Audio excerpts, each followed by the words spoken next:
সারা দেশের অস্থিতিশীল ঘটনার কারণে লম্বা সময় বন্ধ থাকার পর কার্যক্রম শুরু হয়েছে লালমনিরহাটের স্থলবন্দরের।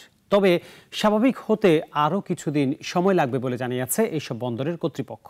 সেখানকার কিছুক্ষণ আগে সবশেষ খবর জানিয়েছেন আমাদের সহকর্মী তন্ময় আহমেদ নয়ন।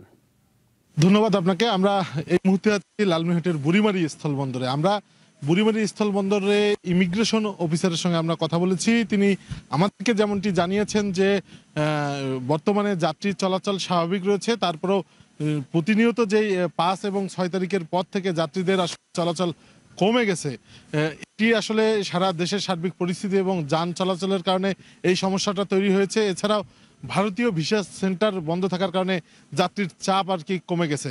আমরা কাস্টমসের সঙ্গে কথা বলেছি, কাস্টমস কর্তৃপক্ষ এবং বন্দর কর্তৃপক্ষের সঙ্গে কথা বলেছি যে ভারত থেকে যেই পণ্য আনা এবং বাংলাদেশ থেকে যাওয়া সব মিলে সবকিছুই স্বাভাবিক রয়েছে।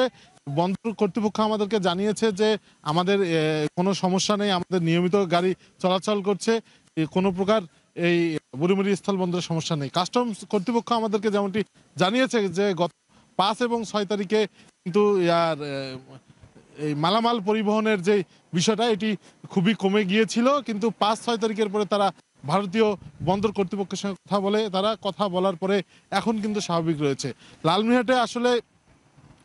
লালমনিরহাটের যে ছাত্রদের যে আন্দোলন, সেই আন্দোলন লালমনিরহাটের পাটগ্রামে আসলে তেমন কোনো প্রভাব পড়েনি, ব্যবসার দিকেও কোনো প্রভাব পড়েনি।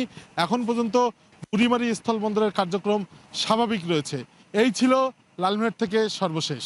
250-টিরও বেশি ডিজাইন অপশন নিয়ে ওয়ালটন স্মার্ট ফ্রিজ, বোঝে আপনার প্রয়োজন।